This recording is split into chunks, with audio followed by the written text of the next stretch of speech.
Welcome to Brain in a Vat. We are delighted to have Connor Kianpour back on the show, and we're going to be talking about parental licensing. Connor, would you like to start with a thought experiment?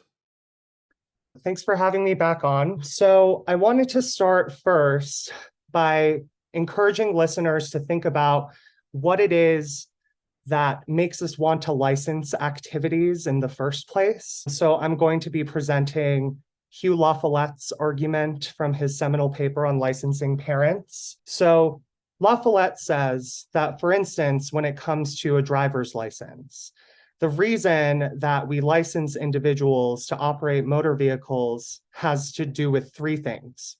First, driving is an activity that puts innocent others at risk on the road if you're bad at it. Second, a certain level of competence is required to be able to drive well.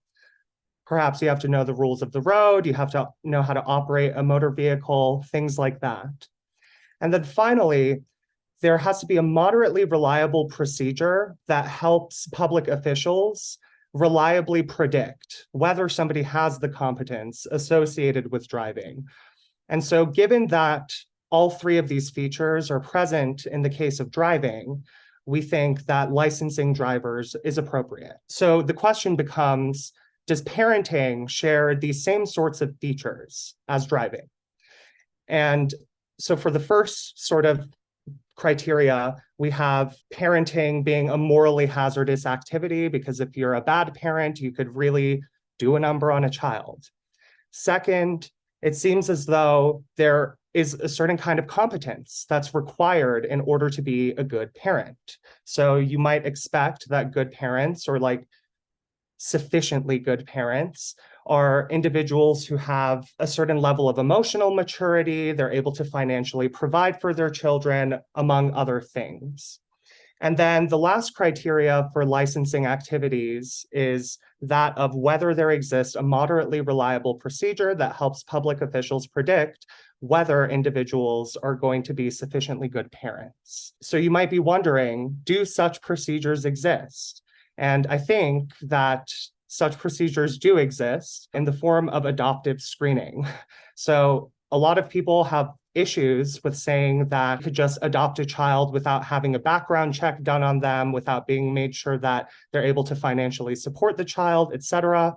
And so if we have this sort of system put in place when it comes to adoptive screening, why couldn't it also be the case that we could create sort of a parallel system when it comes to licensing the parents of biological children? And also, I'd like to make one clarification before we get into the discussion here. So there are two sorts of things that people could mean when they are talking about licensing parents. So the first, I would call something like reproductive licensing, making sure that you test somebody before they actually give birth to a child or they produce a child or something like that. Personally, I'm not partial to that line of conceiving of parental licenses. Rather, I think that we should think of parental licensing as a licensing scheme that would prevent individuals who have had a child from raising the child that they had if they do not pass the licensing test. So, yeah. It's a very bold position. I've just got these dystopian nightmares going through my head of you have your child and the state, for whatever reason, thinks that you won't be able to raise it well and pulls that child screaming and kicking from your arms and says, you don't meet the means test and we're taking the child to raise it. But let's put like dystopian nightmares aside. I think it's quite nice the way you've framed the discussion, because we can discuss each of these three factors and whether they apply to children the way they do with a car. But before we discuss those three, and I think there are at least two of them where there's objections possible, I was wondering whether those three factors are really sufficient for saying that the state should have a stake involved here. So in the case of a car, it seems like those three factors are sufficient. It seems in the case of a car, if there are innocents involved who could be harmed if we didn't license correctly, and if competence is required, and if there's procedures that can predict that competence, then those seem together to operate sufficiently for whether we should license people to drive cars. But I wonder if that's the case for children. It seems like those might be necessary for thinking that licensing is required, but not sufficient. You might need more in the case of children to make the case.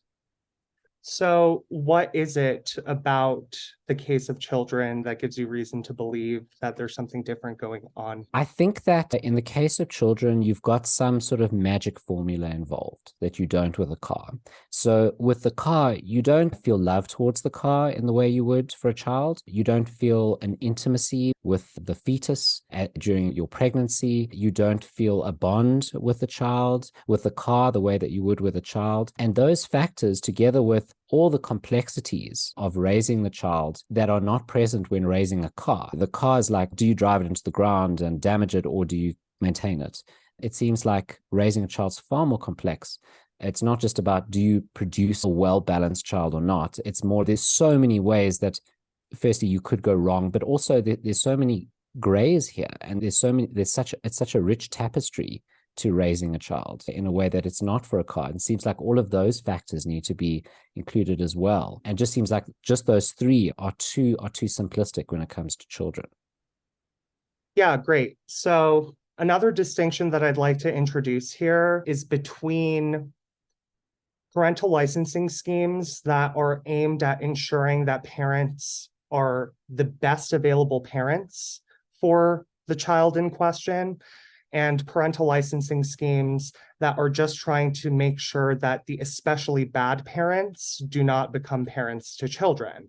So I think you're right that if we're trying to set up a licensing scheme such that we're trying to ensure that children are raised by optimal parents, whatever that is, that the concern about like the magic formula associated with parenting does ring true there.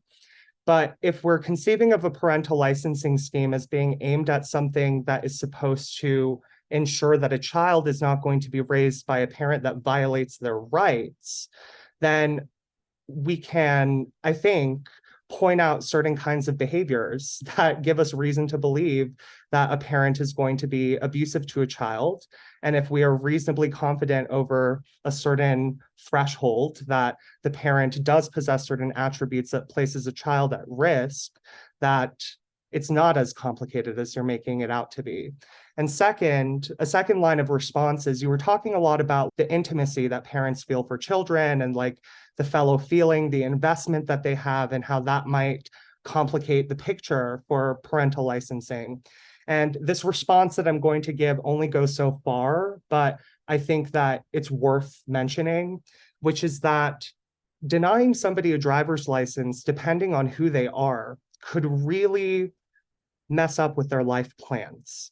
If they're the type of person who lives in a super rural area or something like that, and the driver's license represents like their opportunity for being able to pursue a career that they want to pursue, it seems like the sorts of like emotional investment that you're pointing to in the case of parenting is at least present to some degree when it comes to driving for some people, but we don't think that the existence of that complication is enough to say that we shouldn't license drivers at all.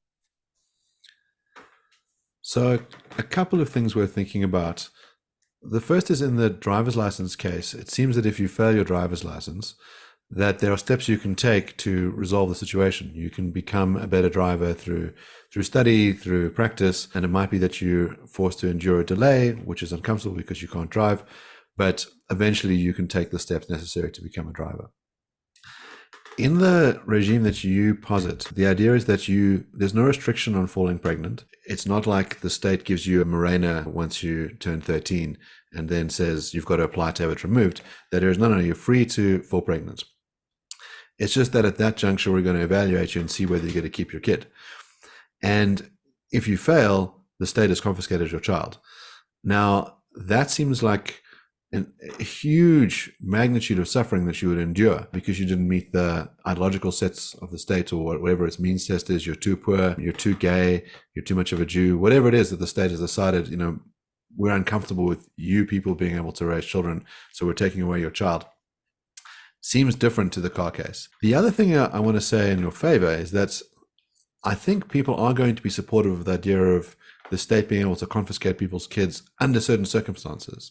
Social security agencies will evaluate existing parents and say, listen, you sold your kid's kidney, you put them into indentured labor, you beat them 3 times a day. They're basically part of a Monty Python sketch. We don't think it's in this kid's interest to have you to continue to raise them. I'm sorry, social services is intervening and we're going to put your kids into the institution. They're going to be raised by someone else. And I think there's going to be some threshold where people say, yeah, your right to raise your own kid cannot be absolute. There's a point at which you've done something so despicable to that child that we want to stop that. Your case is a probabilistic one where you want to say you seem like the kind of person that would be a bad parent. You're a junkie, you're a racist, and that stuff we're uncomfortable with. So before we give you the right to drive a car around and see how it goes, we're going to say, no, you've given birth to the kid, but we're taking that away from you straight away before you cause any harm. And we've got a wonderful set of foster parents who will do a much better job of you. One of the things I'm interested in is, do you think that people have some kind of natural right to their offspring? And that's got to be beaten by facts. You've got to have some really good argument for setting it out. Or is this an irrelevant consideration that you're biologically related to this person?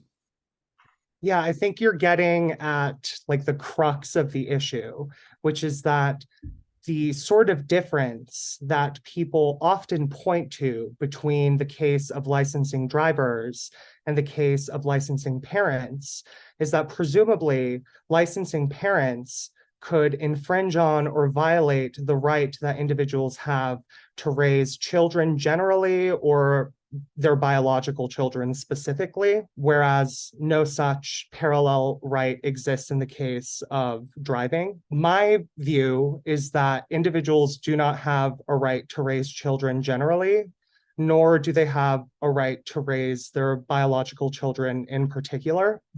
And the reason for that is because I take child-centered accounts of child-rearing rights to be true. So that's a mouthful. What does that mean? A child-centered account of child-rearing rights holds that the only thing that is relevant to determining whether somebody has the authority to be the parent of a child is the interests of the child. This sort of position contrasts with dual accounts of child-rearing rights, which maintain that there are 2 considerations that are relevant to determining whether somebody should have the authority to be the parent to a child. The first set of considerations is the interest of the child, but the second set of considerations is the interest that the parent has in raising the child. And my view is that dual accounts of child-rearing rights do not actually work. They don't vindicate the sorts of conclusions that they set out to.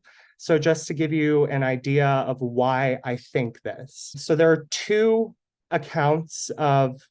dual accounts of child-rearing rights that are popular, at least in the philosophical literature. And I think that they also capture a lot of intuitions that people have about child rearing in general. So the first account is by S. Matthew Lau, who argues that individuals have a right to raise their biological children because individuals have an interest in seeing and shaping the growth of an individual whom they created that has genetic material that they share with that individual. And my contention is that it's perfectly possible for somebody's right to see and shape the growth of their biological child to be protected without ceding that they likewise have a right to exercise global authority over that child's life. So Anke Gauss, in her paper, The Best Available Parent, she does something that I take to be brilliant, which is she separates 2 sets of that are bound up in child rearing. So the first set of interests are interests in controlling the life of the child in question. Second are interests in associating with the child in question. And it seems like just by protecting the associational rights of the biological parents of children, you would be protecting the only right that they could be claimed to have, which is a protected relationship with their child. But just because they have a right to a protected relationship with their child doesn't mean that they have the right to exercise global authority over that child's life, deciding where that child goes to school, where that child lives, what that child eats, etc. The second sort of dual account of child rearing rights, which doesn't take biological relatedness to be between parent and child to be necessary for generating a right to parent a particular child, is Harry Brighouse and Adam Swift's account that they outline in their book, Family Values. So according to Brighouse and Swift, they say that parents have, or prospective parents have, an interest in developing the sorts of virtues that are associated with being a parent and in experiencing the joys associated with the distinctive parent-child relationship, particularly in the early years of childhood when a child is particularly vulnerable to their parents. And again, it seems that the interests that Brighouse and Swift are pointing to justify a right to exercise global authority over a child's life could actually be protected by respecting the right of the parent to associate with their child, to be able to have a protected relationship with the child. So I think that given that child-centered accounts of child rearing rights are true, and that dual accounts of child rearing rights can only vindicate a modest conclusion about how parents have rights to protected relationships with their children, there is no right to parent that would be infringed or violated or risked by implementing a parental licensing. When you put it that way, it sounds very plausible. Why would someone have a right to the life of this being who shares some genetic material with them? When you put it that way, it sounds quite compelling. Of course, one could reframe the relationship, right? So you could say, surely a parent who has felt a being inside them for 9 months and grown them inside them and held them as they came out of their womb, surely they have some right there. And you can say it's a right of association and not a right to global control of the child's life. And I understand that. But I just think the framing of the problem is going to change your intuitions here. I've got another objection, though. If you have a child-centered account and only the child's interests matter, is that a maximizing account that you hold? So is your account that you should maximize the child's well-being, and we should make choices as the state about who raises that child that maximizes the child's well-being? And then I've got a follow-up question depending on your answer.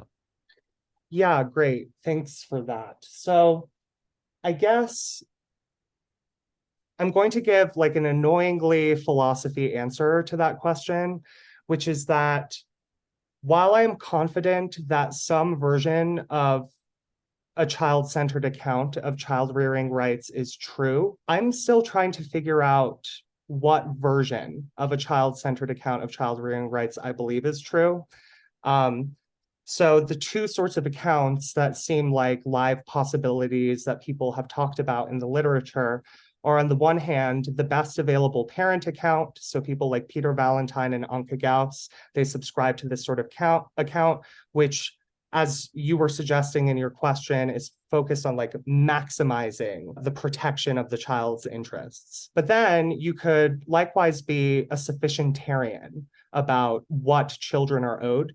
And so you could say that children's interests are the only things that matter in determining who rears them, but that once you meet a certain threshold of protecting or promoting their interests, then that suffices. One reason to think that like we should prefer sufficientarian rather than the best available parent account of child rearing rights is, as we were discussing earlier, that it's not clear how the state could institute a parental licensing scheme that would make sure that the parents that are raising children are optimal parents for those children. But at the same time, I think that it might be possible, I'm not sure though, that it might be possible for the best available parent account of child rearing rights to be true, but for practical reasons associated with the implementation of a parental licensing scheme, all the state could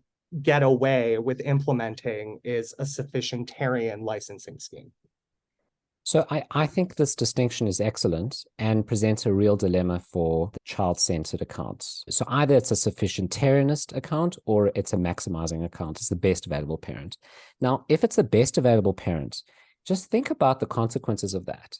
So a child is growing up with certain parents, say biological parents, who raise the child for 10 years, and the utility calculator steps in and they receive a mail in the post that says, we've calculated that although your child is very happy, they're very happy by many measures, they do well in school, they're healthy, you bring them up in a way where they're sufficiently happy. We've found a match in another country or in another city, another state, or 3 blocks down, and we feel that we could slightly increase the utility of this child in the long run. They'll be upset for a few weeks, but that family has a bit more money. That family, although your child is happy, might be slightly happier. The bond between those parents is slightly better and more functional. And the utility calculator has decided that we should move your child. Now, on the maximizing account, on the best parent account, you should just do that, right? It is in the interest of the child.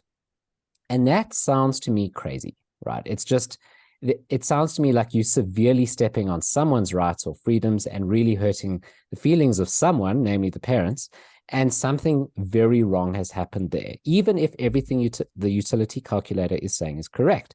Now, here's the kicker. The kicker is you could say, all right, then I'll fall back on the sufficientarianist account because that account does not involve the implication that you should move the child. Okay. But now my question is, if all that matters is the child's interests, then what possible argument can you give for the sufficientarianist account? Because all that matters is that utility calc, nothing else. It doesn't matter whether the original parents are hurt or not. And that seems to miss a crucial point. It misses the point that those parents are going to be utterly devastated. You're going to destroy these bonds, and that's going to have severe negative consequences on the parents. But on that account, that doesn't matter. So there's 2 objections there. The one is it seems like there's no argument for why that shouldn't matter. But secondly, it seems like it does matter, right? It seems like when you think about that, some heinous, horrendous crime has happened. So I'm not sure either type of child-centered account could work. So the 2 horns of the dilemma, as I understand it, and I don't think either of the horns actually succeed at creating a dilemma. So the first horn says that if we accept the best available parent account of child rearing rights, we'll have to accept this implausible conclusion that if we were to find out that a child would be better served by being raised by parents different than the ones that they are currently being raised by, that it would be acceptable to basically reshuffle custody of children. And that's not just acceptable, but obligatory, right? Yes. The second horn of the dilemma is, if the only thing that matters is the interests of children, why shouldn't we be maximizers when it comes to protecting and promoting the interests of children? So in response to the first horn of the dilemma, which, by the way, Liam Shields, he makes this argument against the best available account of parenting, child rearing rights. And I don't think that objection succeeds because, as Anka Gauss writes in her paper on the best available parent account, she says that one of the things that's like crucially important for a child is that the individual who is their parent has their right to parent like securely held. Like, children have an interest in continuity of care, a very strong interest in continuity of care at that.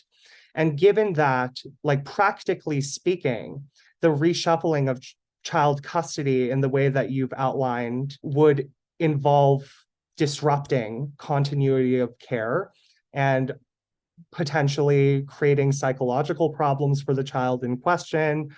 That seems like reason enough to think that we have a child-centered reason to think that reshuffling custody would not be appropriate and would in fact be impermissible in a lot of cases. In response to the second horn of the dilemma, I just don't see why that's an issue. If, as a matter of justice, anybody, not just children, are entitled to a sufficient amount of like goods, resources, etc. in liberal society, and like the sufficientarian position, even though a lot of people do have problems with it, it seems like a pretty plausible and widely accepted position, especially in the public imaginary.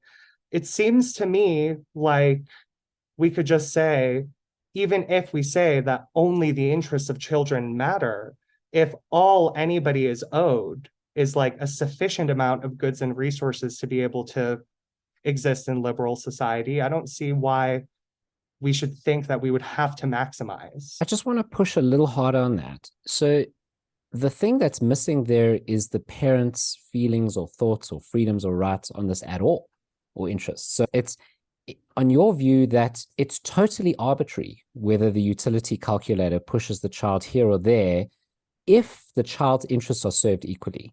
Yes, I understand the case that children want continuity of parentage. They want to be raised in the same home. They want stability. But we can imagine that we can balance the calcs, right? So maybe it's quite a lot better somewhere else, such that the loss in continuity is offset in the long run by these benefits with these other parents. Or perhaps we slip the child a drug that makes them forget their original parents. Or perhaps we implant false memories in them that make them believe that they were raised by these other parents. And in those cases, on your view, nothing bad has happened when you move the child from the one home to the other. Something good has happened because that child's interests are being slightly better served. And it totally ignores the enormous harm that has happened and the relationships that have been destroyed. But it doesn't seem to me that... Okay, could you repeat the first part of what you were talking about? I had a response. I can't because I can't remember what I was saying. The Porter's going to have to chop this out. But okay, I think the first part of what I was saying is just that parents matter, right? And this doesn't take that into. I think that the reason that people think that parents matter, and maybe this is cynical of me, is that people take themselves to own their children, to have property rights in their children.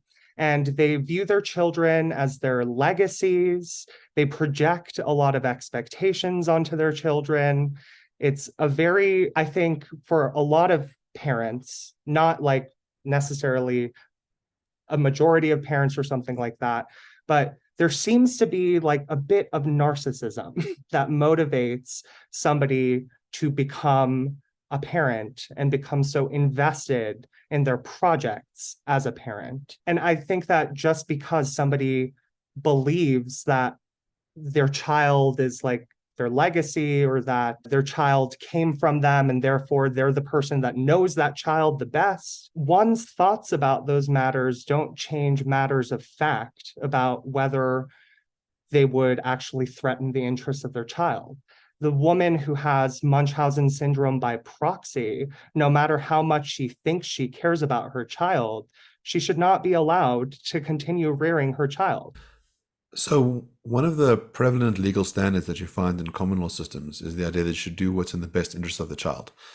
So there's a famous American case of Jehovah's Witnesses. Their child was in a car accident and required a blood transfusion to survive, and the parents refused to provide permission on the grounds that they took a religious prohibition on the idea of blood transfusion, said it's better for the child to die. And the doctors intervened. They took the parents to court on an urgent basis, and the court ruled, we are the upper guardian of all minors. Anyone under the age of 18 falls under our purview, and it is in the interest of this child to, instead of dying, and took away the parents' ability to block the transfusion. And I think a lot of people are going to say that was the reasonable thing to do.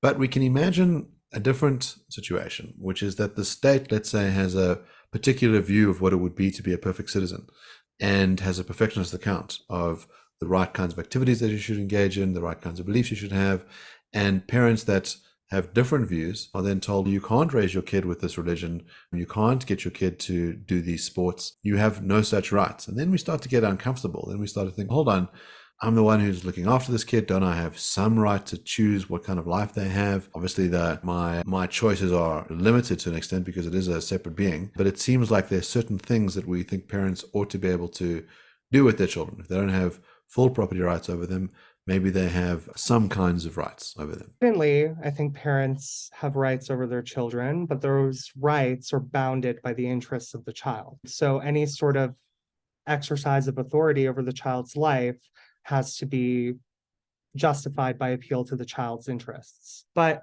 I wanted to talk a little bit about certain people with certain views not being able to raise parents. I think that actually there are certain kinds of people that in fact do exist that do not have a right to parent because of particular kinds of views that they subscribe to. So I call these individuals objectionably intolerant individuals. There are different ways of understanding bigotry. There are like people who might be casually racist or casually sexist or homophobic, or they might have certain kinds of backwards views, but they don't really negatively affect other people around them in their lives. But there's a certain kind of person, and I classify these as strong racists, strong sexist, strong homophobes, who are intolerant of different ways of life to a sufficiently high degree that we have reason to believe that their beliefs are going to infringe upon or violate the rights of the children that they're raising. So I'm going to talk about, for the purposes of our discussion, strong homophobia. Samantha Brennan and Colin MacLeod, they have this paper called Fundamentally Incompetent, in which they argue that individuals who are strongly homophobic, they do not have a right to raise children because there is a non-trivial chance that any of their children could be gay. And given that, strong homophobes, upon finding out that a child of theirs is gay, would withdraw effective care from the child. And they claim that children have a right to effective care. That is, they have interests so strong in being loved by their parents that it justifies a right that their parents express love in certain ways to them.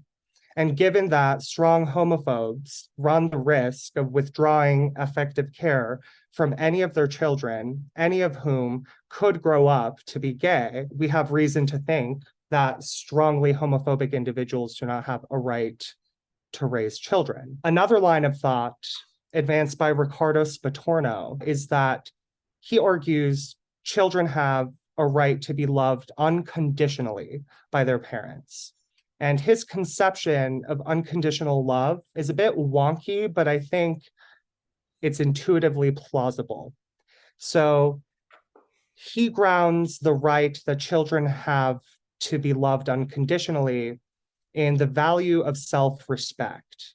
So the thought is that it is by being unconditionally loved by our parents, at least in part, that we grow to see ourselves as valuable individuals. And a parent who doesn't unconditionally love their child, for Spatorno, would be a parent who conditions their love for their child on the child possessing certain characteristics that are morally irrelevant.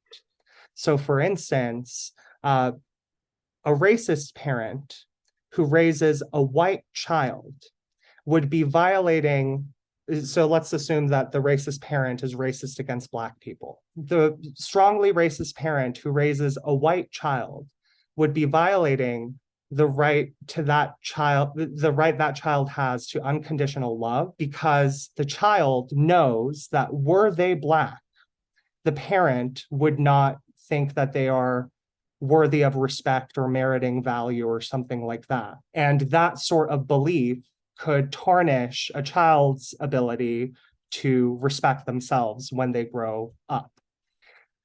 The third line of reasoning that I think would give us some reason to think that objectionably intolerant parents are not fit to rear children has to do with the associational rights that I believe children have. Consider the following case. A child of adoptive parents, the parents divorce, and the child is one of the parents is granted full custody over the child, and the other parent has visitation rights with the child. I think that most people would think that under ordinary circumstances, the child has a right to associate with both parents, even if only one of them is granted full custody over the child.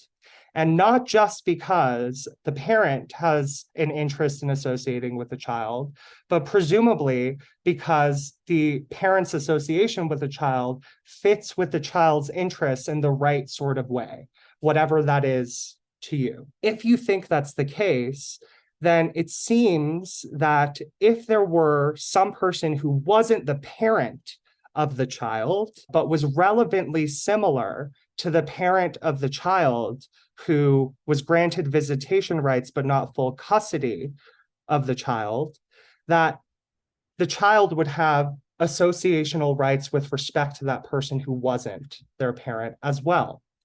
And so if children have interests weighty enough to generate associational rights with individuals who aren't their parents, then it's my thought that if a child comes to associate with somebody who is Black or gay or a foreigner or something like that, but the parent of the child is strongly racist or homophobic or sexist or something like that, that parent would prevent that child from continuing an association that child has a right to be in. So I think for those three sets of reasons, we have a good argument for thinking that children have a right not to be raised by people who are strongly racist, sexist, homophobic, etc. So I imagine the immediate concern that people will have is this idea of who gets to determine what those terms mean. The term racist, we know, is one of those terms that has shifted in meaning quite dramatically over time. We can imagine the Ku Klux Klansman who's beating up Black people and erecting crosses on their lawn. We can say, yeah, that's what we mean by a racist. Or we can imagine the high school teacher who teaches To Kill a Mockingbird and is hounded out of her high school because she used a novel that has got bad words in it, and that's racist. And not only should she be fired, but apparently she shouldn't be allowed to raise children. And whatever children she has should be confiscated from her. That dystopian thought, I think, will have ramifications. So who determines the bigotry? What kind of test do you have to endure? Are we in a situation as well? It seems like the case I gave earlier, where child custody services come in, would occur after the abuse has already occurred, right? Or where people are concerned about that. Your scenario, I assume, would be at some prior date. In other words, look, we found out that you're pregnant, and we got to determine whether you're the kind of person that should be allowed to raise this kid. And if you don't pass the tests, we're taking the kid away. And so I wonder about the administration of that stuff. There's as well a question about the best interest of the child.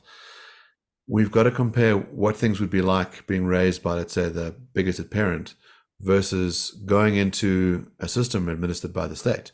It might very well be that you wouldn't be well off raised by your racist parent, but that you'd be much worse off being rendered an orphan while the state tries to find you custody parents.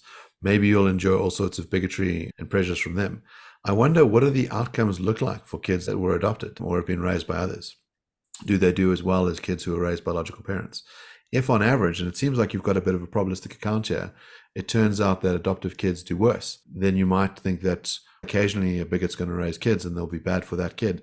But on average, it's better to have the biological parents do it. And maybe there's only exceptional cases when you disrupt that. I forgot what you were talking about at the very beginning of what you were saying. Can you remember? Let me just think about it. So at the beginning, you were talking about how the definition of racism has shifted over time. Yeah. At least with respect to the first set of concerns that you raised about who gets to decide who the strong racist, sexist, homophobes are. I think there are two sorts of tools that I suspect a lot of people would think are reasonable to use in determining whether somebody is objectionably intolerant. So first, whether somebody has been successfully sued for employment discrimination on the basis of said arbitrary characteristic. That gives us a really good reason to think that the individual in question is objectionably intolerant. Also, is membership in an association that makes itself known to be objectionably intolerant. The example that I use in a paper that I write about these issues is the Westboro Baptist Church, which, for those who do not know, is a Baptist church in the United States that is notorious for picketing the funerals of American soldiers because they fought for a country that is tolerant of homosexuality, things like that. And then additionally, I do think that we should consult social scientific tools that are empirically efficacious. So for instance, in the 1980s, Hudson and Ricketts developed the Index for Homophobia, or Index of Homophobia, which is a questionnaire that is used to predict the extent to which an individual is homophobic. And I think it was something like it predicted cross-culturally with 98% accuracy how homophobic an individual is. And so somebody who scores high on the Index for Homophobia, we have good reason to think that they are strongly homophobic and therefore a red flag when it comes to raising children. So that addresses the first set of concerns that you had, but then toward the end, you had a second set of concerns. I've got 3 objections for you. The first one is, it seems like all you've considered are the interests of the child and the interests of the parent, and you said the interests of the parent don't really matter. It's the interests of the child that matter. I wonder if there's a third factor that matters that is not interest-based, and that is the value of the particular relationships. So that child has a relationship with that parent, and it seems like that should hold some weight. In other words, there is something about that relationship that is valuable. So that's the first question. The second question is, from an evolutionary perspective, it seems like the reason why parents have children is because they assume they're going to keep them. Now, if you remove that assumption, so if society doesn't work that way anymore, that parents could at any point lose their children after they're born, it might not make any more sense for parents to have children, because it does seem like quite an investment. It's a financial investment, it's an emotional investment, and it's a physical investment. The mother's life is at risk in some way. That risk has been reduced over time, but certainly in generations past, that risk was enormous. If you go 500 years ago, I don't know what the percentages of maternal death were, but I think they were high, and there's at least a lot of pain involved, a lot of inconvenience. It would make no sense for parents to have children if children were being removed routinely. You could say that it wouldn't be routine. It would perhaps, under your system, it would happen only sometimes, not that often. So that would go some way towards alleviating it.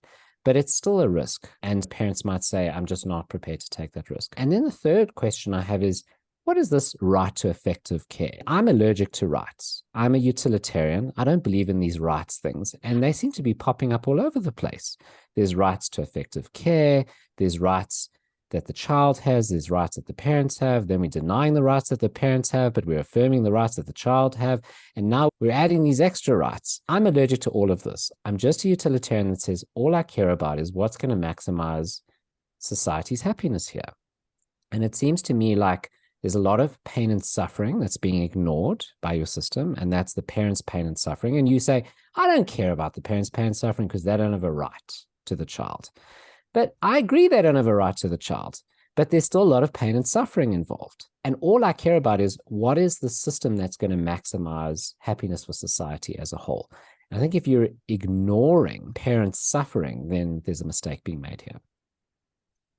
Great. So your first objection, you're trying to suggest that in addition to the interests of the child, the interests of the parent, we might also recognize that the parent-child relationship is like valuable in itself, and that is worthy of protection or something like that. I think that it is, but also just because a relationship is valuable doesn't mean that you're entitled for the character of that relationship to be such that you have the authority to control every aspect of the other party of the relationships. So that's my short response to that. Your second objection, you suggested that evolutionarily speaking, people have children because they assume that they're going to be able to keep their children. And so it might be the case that people don't have as many children because they feel as though their ability to be able to raise the child that they have is risked by the state instituting a parental licensing scheme. So there's like the flippant answer that I could give, which is good, because I think that not as many people as there are having children should be having children. I think that imposing those kinds of risks will make the people who do choose to have a child, it will incentivize them to actually do well when they do have the child and have the opportunity to raise the child. And since for me here, I'm primarily concerned with the welfare of children, it seems like totally fine if a consequence of instituting a parental licensing scheme would be less people having children. So that's like the flippant answer. But then I guess if I'm trying to take the perspective seriously and assume that it would be a bad thing if less people were having children, I guess I would say that, as you said, depending on the kind of parental licensing scheme that's instituted, this risk is going to be higher or lower. It might be prudent to institute a parental licensing scheme where the risks are lower because you're only catching like the very worst candidates for being parents. And that I think that any level of risk that is imposed by instituting a scheme like that would be justified because you're protecting the rights of children. But then moving on to your third objection, you're allergic to rights. I really hope you recover sometime soon, Jason. But I think that one reason to think that the language of rights is particularly appropriate when it comes to children is because children are effectively politically powerless. They're unable to advocate for their own interests, particularly in the early years of childhood. And if we were to just tally up the pleasure and pain of everybody in society without accounting for these sorts of like power imbalances that might exist between groups of individuals, we might just end up benefiting majorities at the expense of minorities. And for somebody with liberal sensibilities, such as myself, and like most reasonable people, would think that people would find that particularly troublesome if we were just sacrificing the interests of a lot of children just to make their parents happier. That kind of objection applies in certain cases to utilitarianism. So let's say you got the Nazi majority in Germany, and then you've got a few Jews. And let's say the Nazis get enormous pleasure from torturing and killing Jews, then you've got this counterexample that you're talking about. But the utilitarian says that each person counts equally. And so in the children case, you don't have this happening because you've got parent and child. Sometimes you've got two parents and multiple children. So it doesn't seem like the more powerful individuals here count more on the utilitarian calculus. It's simply a matter of numbers.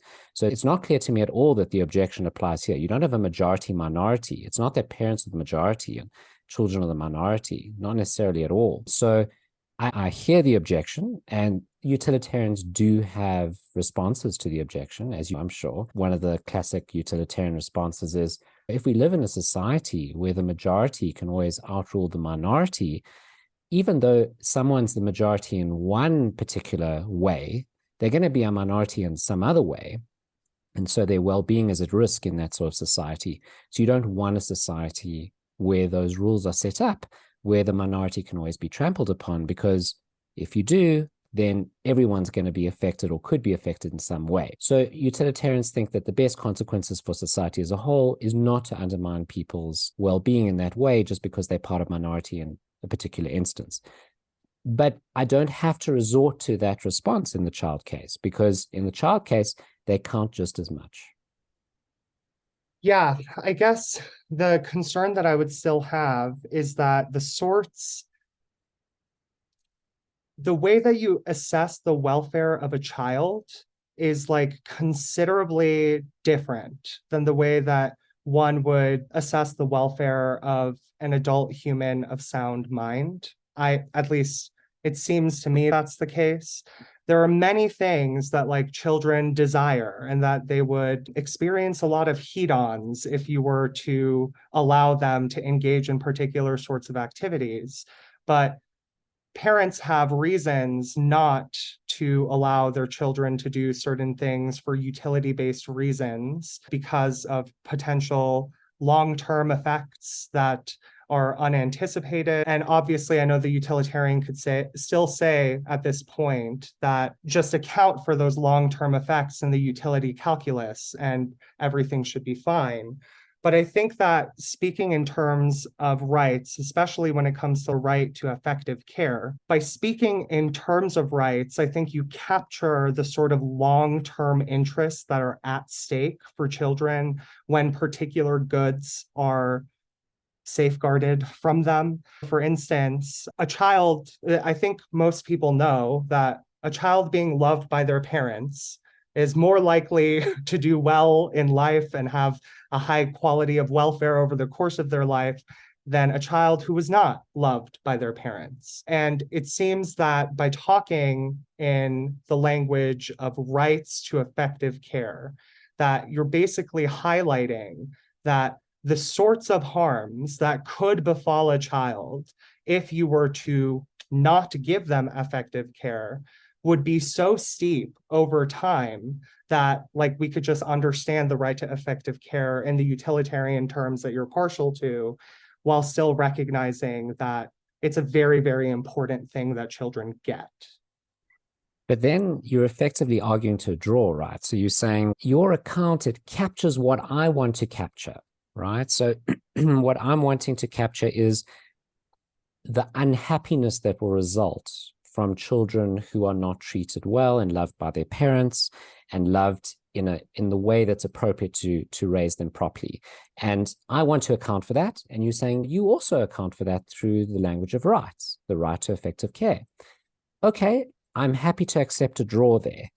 But what you're fundamentally ignoring is everyone else's pain and suffering, and I'm including it. So I'm including the pain and suffering of the parents, and you're not, and that's a deficiency in your account. Because on your account, they have no rights at all. But then my response to why are we not accounting for the feelings of parents here? I think it would be appropriate to account for the feelings of parents to the extent that those feelings are reasonable. So if, for instance, there was a father who was brutally abusing his child, and you took the child away from him, rightfully, and nobody thinks that in a case like that he should be allowed to continue raising the child. It just seems evident to me that whatever sorts of frustrations, tantrums, hissy fits the father throws after having the child taken away from him, it's not just that they don't count as much as the pleasures that the child would experience being raised in a different household. It's just that his frustrations do not count at all. And I think a lot of people are sympathetic to that sort of line. I agree with you. I agree. When you've got the abusive father, it seems like, I don't fully agree. The utilitarian has to say they do count. It's just that the father's frustrations are so minimal compared with the child's harms that they count almost not at all. The difficult case for you is not the abusive father. The difficult case for you is the decent parent whose child gets removed because there's a better one. The borderline cases, those are the difficult cases for you, where we have sympathy for the parent, even though we say the child's interests are in moving, and you don't account for the parent's feelings in those cases at all. And that's my problem. Yeah, so that kind of gets to a concern that a lot of people have voiced when it comes to parental licensing. And most recently, Chris Fryman, in his paper against parental licensing, he talks about this. The concern about false negatives and positives. It could be the case that somebody does not pass the parental licensing test, but would have been an adequate parent to the child in question. And in those cases, it does seem, yeah, the pain of the parents being separated from their children does seem to count for something. But I think that at least we can mitigate the sort of ill effects associated with that along two dimensions. So the first is continue protecting the rights of the biological parents, for instance, to associate with a child. And even if it's not the case that they're able to exercise global authority over the child's life, they'll be able to associate with the child, have a meaningful relationship with the child.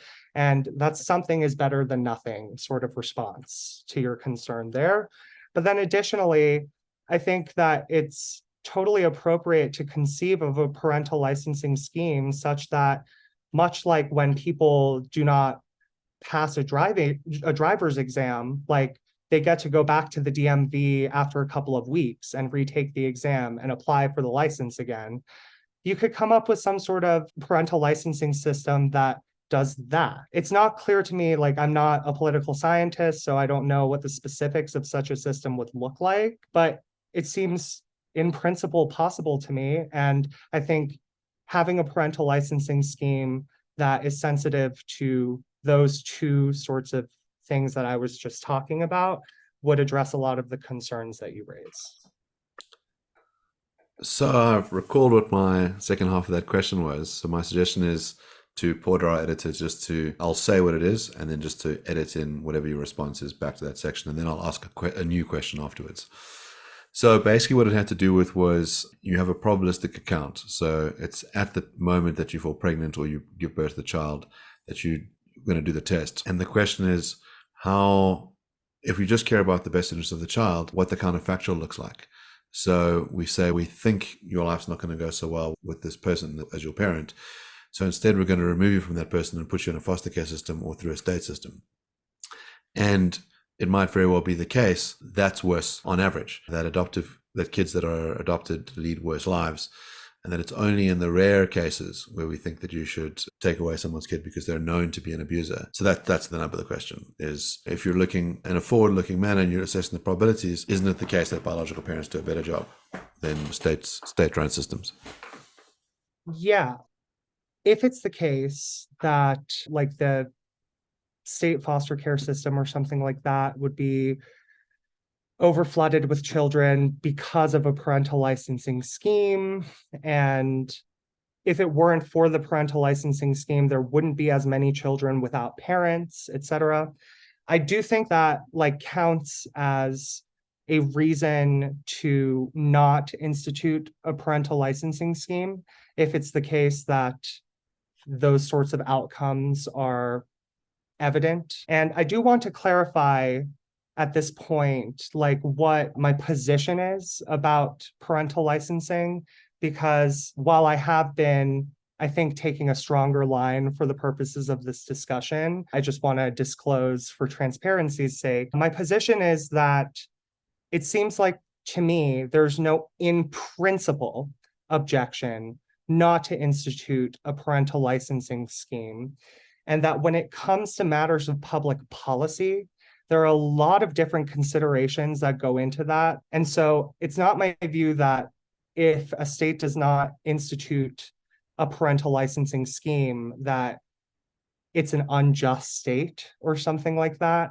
It's more so that given that these arguments exist for a parental licensing scheme, and there aren't good arguments to show that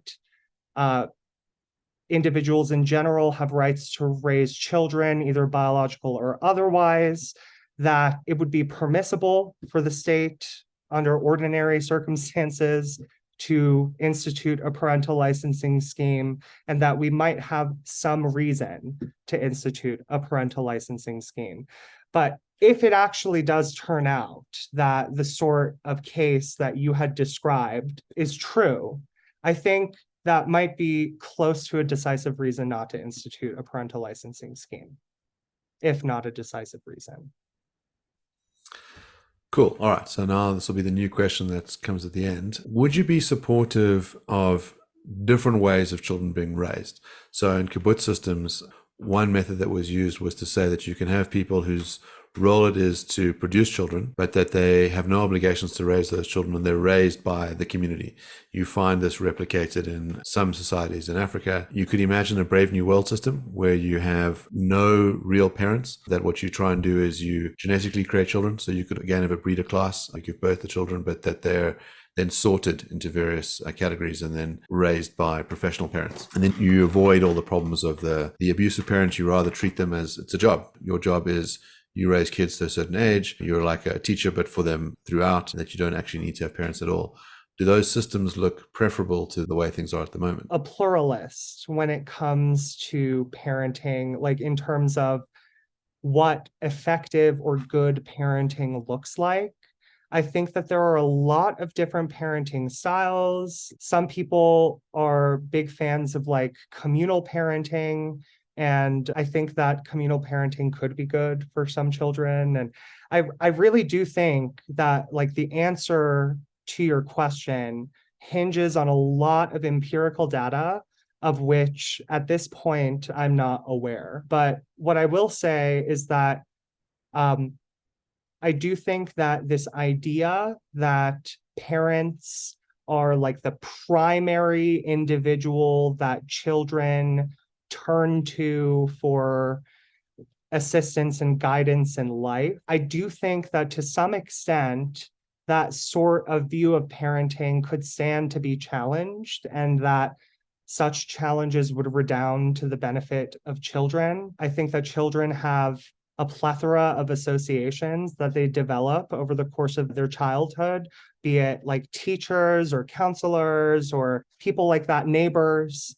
And I think that recognizing that children have rights to associate with all of these different people will make it such that parenting will become a little less conventional. And I think that would be a good thing. But I do think overall that there are a lot of different ways to parent well. And depending on who the child is, certain styles of parenting are going to be better for that child. And in those cases, that should be the type of parent who raises that child, in my opinion, in a perfect world.